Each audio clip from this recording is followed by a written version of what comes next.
जय श्री कृष्ण, जय श्री राम। श्रीमद् भागवतम के दसम स्कंद में आपका स्वागत है। हम अपनी कथा आगे बढ़ाते हैं। आज हम उषा और अनिरुद्ध के मिलन की कथा का दर्शन करेंगे। कहते हैं कि अनिरुद्ध ने बाणासुर की पुत्री उषा से विवाह किया था और इस प्रसंग में भगवान श्री कृष्ण और शंकर जी का बहुत बड़ा घमासान युद्ध भी हुआ था। हम सब ये जानते हैं कि महात्मा बलि के 100 लड़के थे। उनमें से सबसे बड़ा था बाणासुर। बाणासुर भगवान शिव की भक्ति में सदा ही रत रहता था। उन दिनों वह परम रमणीय शोणितपुर में राज्य करता था। भगवान शंकर की कृपा से इंद्र आदि देवता नौकर चाकर की तरह उसकी सेवा करते थे। उसकी 1000 भुजाएं थी। एक दिन जब भगवान शंकर तांडव नृत्य कर रहे थे तब उसने अपने 1000 हाथों से अनेकों प्रकार के बाजे बजाकर उन्हें प्रसन्न कर लिया।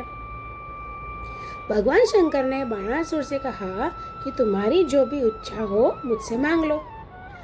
बाणासुर ने कहा कि भगवान आप मेरे नगर की रक्षा करते हुए यहीं रहिए। अब हमें ये बात याद रखनी है कि उसने भगवान शंकर से अपने नगर की रक्षा का वरदान मांगा। अब एक दिन बल पौरुष के घमंड में चूर बाणासुर ने अपने समीप ही स्थित भगवान शंकर के चरण कमलों को सूर्य के समान चमकीले मुकुट से छूकर प्रणाम किया और कहा कि भगवान आपने मुझे 1000 भुजाएं दी हैं, परंतु वे मेरे लिए केवल भार रूप ही हो रही हैं, क्योंकि त्रिलोकी में आपको छोड़कर मुझे अपनी बराबरी का कोई वीर योद्धा नहीं मिल रहा है जो मुझसे लड़ सके।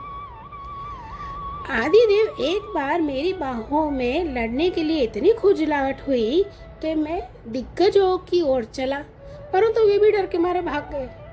उस समय मार्ग में अपनी बाहों की चोट से मैंने बहुत से पहाड़ों को तोड़ फोड़ कर डाला। अब बाणासुर की यह प्रार्थना सुनकर भगवान शंकर ने क्रोध से कहा कि जिस समय तेरी ध्वजा टूटकर गिर जाएगी ना, उस समय मेरे ही समान योद्धा से तेरा युद्ध होगा। मतलब जिस समय, यहाँ पर ये आप समझिए कि वो कहते हैं कि तेरी ध्वजा टूटकर गिर जाएगी, मतलब तेरा जितना भी मान रुतबा है जब वो धीरे धीरे खत्म होने लगेगा तब तेरी भुजाएं तुझे काम में आएंगी। तेरा उस समय मेरे समान योद्धा से युद्ध होगा और वो तेरा घमंड चूर चूर कर देगा। अब बाणासुर की बुद्धि जो है वो बिगड़ गई थी। भगवान शंकर की बात सुनकर उसे बड़ा हर्ष हुआ। हर्ष क्यों हुआ कि वो सोचने लगा कि चलो मेरा किसी ना किसी से तो युद्ध होगा ही, और उसे हर्ष हुआ और वो अपने घर लौट गया।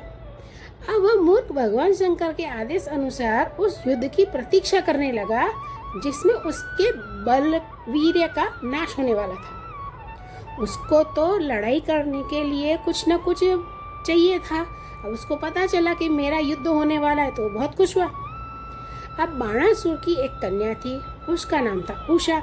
अभी वह कुमारी ही थी कि एक दिन स्वप्न में उसने देखा कि परम सुंदर अनिरुद्ध जी के साथ उसका विवाह हो रहा है। आश्चर्य की बात तो ये है कि उसने अनिरुद्ध जी को न तो कभी देखा और न कभी सुना था। स्वप्न में ही उन्हें न देखकर वो बोल उठी कि हे प्राण प्यारे, तुम कहाँ हो, और उसकी नींद टूट गई। अब अत्यंत ही विवलता के साथ वो उठी और उसने देखा कि वह तो सखियों के बीच में है, तो उसे बहुत शर्माई, लज्जित हुई। अब बाणासुर के मंत्री का नाम था कुंभांड। उसकी एक कन्या थी चित्रलेखा। चित्रलेखा और उषा एक दूसरे की सहेलियां थी। चित्रलेखा ने कौतूहलवश उषा से पूछा कि अभी तक किसी ने तुम्हारा पानी ग्रहण भी नहीं किया है, फिर तुम किसे ढूंढ रही हो और तुम्हारे मनोरथ का क्या स्वरूप है? उषा ने कहा कि मैंने स्वप्न में एक बहुत ही सुंदर नवयुवक को देखा है। उसके शरीर का रंग सांवला सा है, नेत्र कमल के जैसे हैं, पीला पीताम्बर पहना है, लंबी लंबी भुजाएं हैं। मैं तो उसे ही ढूंढ रही हूँ। चित्रलेखा ने कहा कि यदि तुम्हारा चित्त चोर त्रिलोकी में कहीं भी होगा और उसे तुम पहचान सकोगी तो मैं तुम्हारी विरह व्यथा अवश्य शांत कर दूंगी। मैं चित्र बनाती हूँ, तुम अपने चित्त चोर को पहचान कर बतला दो, फिर वह चाहे कहीं भी होगा, मैं उसे तुम्हारे पास ले आऊंगी। ऐसा कहकर चित्रलेखा ने बात ही बात में बहुत से देवता, गंधर्व, सिद्ध, चारण, यक्ष, मनुष्य सबके चित्र बनाए। जब उसने अनिरुद्ध का चित्र देखा, मतलब जब उषा ने अनिरुद्ध का चित्र देखा, तो वो लज्जा के मारे सिर नीचा कर गई। धीरे धीरे मुस्कुराते उसने कहा कि यही है, इसी को मैंने स्वप्न में देखा था। अब चित्रलेखा योगिनी थी, वह जान गई कि ये तो भगवान श्री कृष्ण के पौत्र हैं। अब वह आकाश मार्ग से रात्रि में ही भगवान श्री कृष्ण के द्वारा सुरक्षित की हुई द्वारिकापुरी में पहुंची। वह अनिरुद्ध जी पलंग पर सो रहे थे। चित्रलेखा योग सिद्धि के प्रभाव से उन्हें उठाकर शोणितपुर ले आई और अपनी सखी उषा को उसके प्रियतम का दर्शन करवा दिया। अब अपने परम सुंदर प्राणवल्लभ को पाकर वह अनिरुद्ध जी के साथ अपने महल में विहार करने लगी। उषा ने अपने प्रेम से उनके मन को अपने वश में कर लिया। अनिरुद्ध जी अपने आप को भूल गए। उन्हें इस बात का पता भी नहीं चला कि मुझे यहाँ आए कितने दिन बीत गए हैं। अब अनिरुद्ध जी के सहवाग से उषा का कुंवारापन नष्ट हो चुका था और उसके शरीर पर ऐसे चिन्ह प्रकट हो गए जो स्पष्ट इस बात की सूचना दे रहे थे जिन्हें किसी भी प्रकार से छिपाया नहीं जा सकता था। उषा बहुत प्रसन्न भी रहने लगी। पहरेदारों ने समझ लिया कि इसका किसी न किसी पुरुष से अवश्य ही संबंध है। उन्होंने जाकर बाणासुर से कह दिया कि राजकुमारी का रंग ढंग बदल गया है और आपके कुल पर बट्टा लगने वाला है। पहरेदारों से यह समाचार जानकर कन्या का चरित्र दूषित हो गया है, ऐसा उन्होंने जब जाना तो बाणासुर के हृदय में बड़ी पीड़ा हुई। वह झटपट उषा के महल में गए। उन्होंने अनिरुद्ध जी को वहाँ बैठे हुए देखा। वे उषा के साथ में पासे खेल रहे थे। उन्हें उषा के सामने बैठा देखकर बाणासुर चकित हो गए।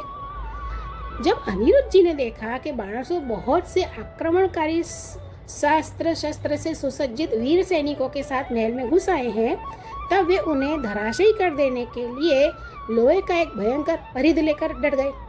बाणासुर के साथ आए हुए सैनिक उनको पकड़ने के लिए ज्यों-ज्यों उनकी ओर झपटते, त्यों-त्यों वे उन्हें मार मार कर गिराते जाते। अनिरुद्ध जी की चोट से उन सैनिकों के सिर, भुजा, अंग सब टूट फूट गए और वे महल से भाग गए।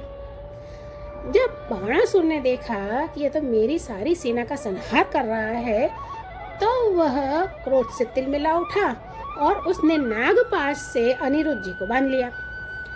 उषा ने जब सुना कि उसके प्रियतम को बांध लिया है, तो अत्यंत शोक और विलास से विवल हो गई। नेत्रों से आंसुओं की धारा बहने लगी और वह रोने लगी। अब इधर द्वारिका में अनिरुद्ध जी को न पाकर सब लोग व्याकुल हो गए। उन्हें सब जगह ढूंढा गया, लेकिन वे कहीं मिले नहीं। एक दिन नारद जी ने आकर अनिरुद्ध जी के बारे में जानकारी दी। अब भगवान श्री कृष्ण ने शोणितपुर पर चढ़ाई कर दी और 12 अक्षौहिणी सेना के साथ व्यूह बनाकर चारों ओर से घेर लिया।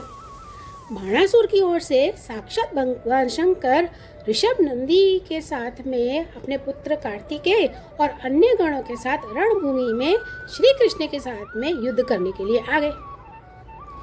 भगवान श्री कृष्ण ने अपने शारंग धनुष के तीखी नोक वाले बाणों से शंकर जी के अनुचरों, भूत, प्रेत, राक्षस, इन सबको मार मार कर खदेड़ दिया।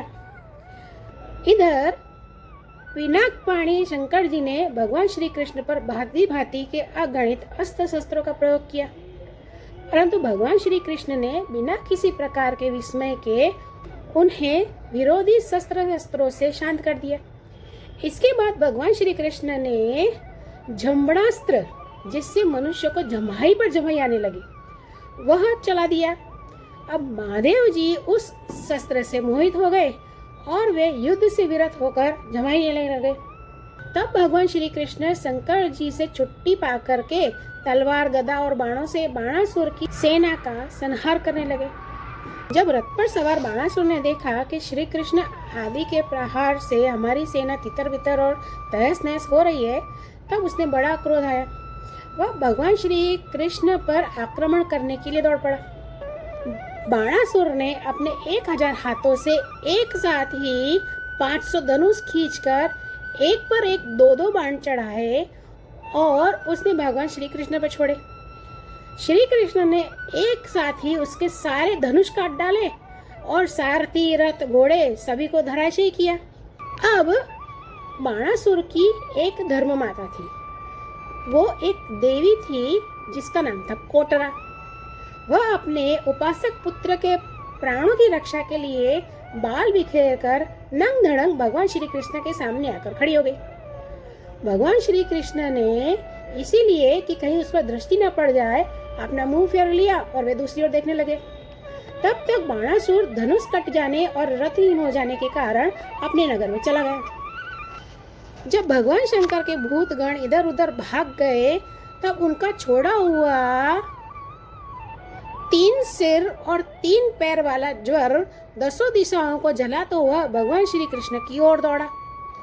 भगवान श्री कृष्ण ने उसे अपनी ओर आते देखा तो उन्होंने उसके साथ में मुकाबला करने के लिए अपना ज्वर छोड़ा।